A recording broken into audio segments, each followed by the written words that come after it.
дар мавҷ барномаи иттилоотии хабар.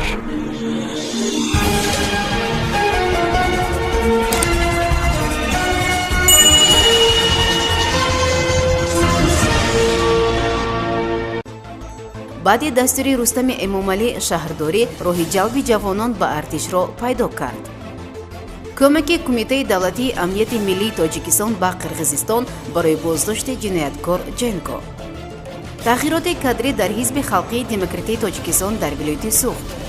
вокуниши мақомоти Хуҷанд ба корбарони Фейсбук роҷеъ ба сохтмони иншоот дар микроноҳияи 19. паҳлавонҳои номии Тоҷикистон аз Исроил бе медал бармегарданд. борону барх пешгӯи дақиқи ҳавошиносон барои имрӯз.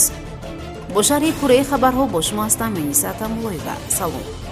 ба нақл аз рӯзномаи ҷумҳурият, раиси шаҳри Душанбе Рустами Эмомалӣ қарореро ба тасвиб расонид ки дар доираи он аз ҷониби мақомоти шаҳри Душанбе ва раёсати кор бо ҷавонон ва варзиши пойтахт нақша чорабиниҳои фестивали дӯстии афсарону сарбозони пойтахт таҳти унвони барои давлату миллатам содиқона хизмат мекунам ташкил шуда давоми 7 рӯз аз 17 то 23 феврали соли равон дар қисмҳои ҳарбию низомии шаҳри Душанбе баргузор мешавад. гуфта шудааст ки фестивал бо намоиши дастовардҳои ҳарбию низомии ҷузъу томҳои қувваҳои мусаллаҳ ки дар шаҳри Душанбе қарор доранд дар саҳни гвардияи миллӣ оғоз ёфт. умедҷон гурезода муовини раиси шаҳри Душанбе дар рафти кушодашавии фестивали дӯстии афсарону сарбозони пойтахт изҳор дошт ки мақсад аз ташкил ва баргузории ин маҳфили фарҳангӣ ҷалби афсарону сарбозон ва ҷавонони синни даъватию то даъватӣ ба варзиш ва таҳкими тарзи ҳаёти солим ва дигар бемориҳои сироятӣ миёни ҷавонон мебошад. ба ин васила баландбардоштани рӯҳии афсарону сарбозон дар роҳи содиқона хизмат кардан ба ватан, ҷалби ҷавонони синни даъватию то даъватӣ ба ватан дӯстию хештаншиносӣ ва ошно шудан бо шароити хизмати афсарону сарбозон, ҷалби ихтиёрии онҳо ба хизмати ҳарбӣ мебошад, гуфт муовини шаҳрдор. гуфта шудааст ки фестивал аз 4 қисмати асосӣ иборат буда қисми аввали онро маросими ифтитоҳӣ, қисмати дуюму сеюми онро сексияҳои варзишӣ аз рӯи намудҳои футболи хурд, волейбол, шоҳмот, гӯшти миллӣ ва варзиши сабук ташкил медиҳад.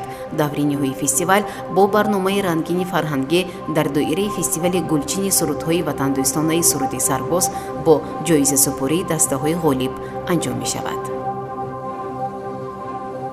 раиси Кумитаи давлатии амнияти миллии Қирғизистон эълон доштааст ки барои боздошти Қодир Досонов бо лақаби Ҷенго шахсан ба Саймомин Якимов муроҷиат кардааст ва Кумитаи давлатии амнияти миллии Тоҷикистон барои боздошти ин ҷинояткор ба Қирғизистон кӯмак кардааст. тибқи иттилои расонаҳои Қирғизистон, раиси Кумитаи давлатии амнияти миллии Қирғизистон Қамчибек Ташиев ҳангоми мулоқот бо сокинони вилояти Бодканд эълон доштааст ки дар боздошти ҷинояткор Қодир Досонов бо лақаби Ҷенго Кумитаи давлатии амнияти миллии Тоҷикистон кӯмаки ҷиддӣ расонидааст. мо 3 моҳ аз пушти Қодир Досонов давидем. ӯ ба Бодканд омад ва аз инҷо ба Тоҷикистон рафт. ҳамон замоне ки мо мехостем ӯро боздошт кунем, ӯ ба дигар ҷой гурехт. дар ниҳоят ман бо раиси Кумитаи давлатии амнияти миллии Тоҷикистон Саймомин Якимов суҳбат доштам. онҳо ӯро аз Тоҷикистон пеш карданд ва мо ӯро боздошт кардем, гуфт Ташиев. ӯ таъкид доштааст ки ҳоло давлати дар Қирғизистон бар зидди ҷиноятпешагон муборизаи сахт мебарад. ёдорас мешавем ки Досонов моҳи ноябри соли 2020 барои содир намудани ҷинояти сангин бар зидди амволи хусусӣ ба ҷустуҷӯи байналмилалӣ эълон шуд.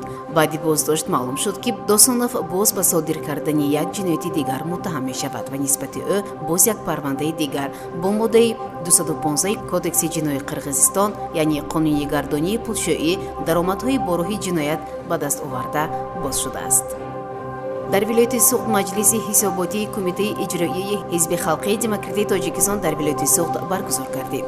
дар маҷлиси мазкур дар баробари ҳисобот Кумитаи иҷроияи ҳизби халқии демократии Тоҷикистон ҳамзамон тағйироти кадрӣ ба ҳайати Кумитаи иҷроия ва раёсати кумиҷроии вилоятӣ ворид гардид, иттилоъ додааст дафтари матбуоти раиси вилояти Суғд. бинобар иттилои манбаъ, Мадина Салимзода, муовини раиси Кумитаи иҷроияи ҳизби халқии демократии Тоҷикистон дар вилояти Суғд ва Абдусабур Абдуваҳобов сармуҳаррири нашрияи Сухани халқ таъин гардиданд. ҳамзамон зимни ҷаласа таъкид гардид ки алҳол дар вилоят дар 1365 ташкилоти ибтидоии ҳукумитаҳои иҷроияи шаҳру ноҳияҳои вилоят беш аз 150 000 нафар аъзои ҳизби халқии демократии Тоҷикистон ба қайд гирифта шудааст. Раҷаббой Аҳмадзода, раиси вилояти Суғд, зимни ҷаласаи ҳизби халқии демократии тоҷикистон қайд кардааст ки фаъолияти густурдаи ҳизб дар ҳама самтҳо аз он шаҳодат медиҳанд ки он бо ғояҳои тоза ва стратегияҳои судманд вориди ҷомеаи муосири тоҷик шуда манфиатҳои мардумро ифода мекунад. мақомоти шаҳри Хуҷанд ба навори корбарони шабакаи Фейсбук доир ба қазияи сохтмони иншоот байни ду хонаи баландошонаи микроноҳияи 19-уми шаҳри Хуҷанд ки ахиран сару садоҳои зиёдеро ба бор овардааст вокуниш нишон кардааст. Тебқи иттилои дафтари матбуоти раиси шаҳри Хуҷанд дар мавзеи мазкур, яъне байни ду хонаи баландошонаи рақами 1 ва 2 микроноҳияи 19-уми шаҳри Хуҷанд ҳанӯз соли 2016 тибқи қарори раиси шаҳри Хуҷанд барои бунёди хонаи баландошона пешбинӣ шуда буд. баъди муроҷиати сокинон ба иҷрокунандаи вазифаи раиси шаҳри Хуҷанд Фирдавс Шарифзода комиссияи махсус таъсис дода шуда корҳои сохтмонӣ дар ин мавзеъ қатъ карда шуданд, таъкид доштааст манбаъ. ҳамзамон манбаъ зикр кардааст ки имрӯз дар ҷои зикр гардида ягон адад техникаву таҷҳизоти сохтмонӣ вуҷуд надорад. майдончаи бачагона дар ҷои худаш барқарор карда мешавад. аз ин лиҳоз аз корбарони шабакаҳои иҷтимоӣ даъват ба амал оварда мешавад ки беасос ва бехабар аз ҳолати воқеӣ ҳама гуна наворҳои ҳангомаҷӯёнаро интишор накунанд, зеро масъала ҳалли худро ёфтааст, таъкид доштааст манбаъ. кумитаи миллии олимпии тоҷикистон мегӯяд ҷудокорони тоҷик дар мусобиқаи Телавив Гранд Слем ки рӯзҳои 18-20 феврал баргузор гардид натавонистанд медал ба даст оранд. тоҷикистонро дар мусобиқаи Телавив Гранд Слем 6 варзишгар Сомон Маҳмадбеков, Беҳрӯз Хоҷазода дар вазни 73 килоӣ, Акмал Муродов 81 кило, Комроншоҳ Устопириён 90 кило, Темур Раҳимов, Шакар Маҳмад Мирмаҳмадов дар 100 кило иштирок карданд. ба иттилои кумитаи миллии олимпӣ натиҷаи беҳтарро миёни варзишгарони тоҷик Темур Раҳимов нишон дод. ӯ дар қувваозмоиҳои вазни беш аз 100 кило дар ду давр бар намояндагони Қазоқистон Ерасил Кажибоев ва Австрия Стефан Хеҷи ғолиб омад, вале дар чорякфинал аз варзишгари Гурҷистон Гурам Тушишвили ва дар даври тасаллубахш аз варзишгари Нидерланд Рой Мейер мағлуб гашта ҷои ҳафтумро сазовор шуд. ёдрас мешем ки ин дуюмин сабқат аз силсила мусобиқаҳои Федератсияи байналмилалии ҷудо дар соли 2021 мебошад. моҳи январ дар Доҳаи Қатар мусобиқаи ситораҳои ҷудо баргузор гардид ки дар он аз Тоҷикистон 3 варзишгар Сомон Маҳмадбеков, Беҳрӯз Хоҷазода ва Темур Раҳимов иштирок намуданд.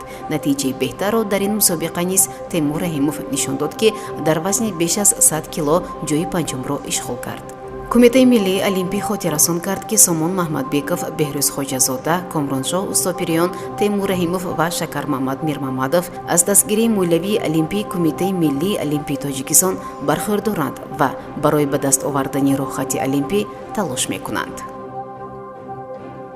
ба иттилои агентии обу ҳавошиносӣ имрӯз ҳаво дар вилояти Суғд абрнок ва дар баъзе ноҳияҳо тағйир ёбанда шуда дар ноҳияҳои алоҳида борон меборад. дар ноҳияҳои алоҳидаи кӯҳӣ боридани борон ва барф дар назар аст.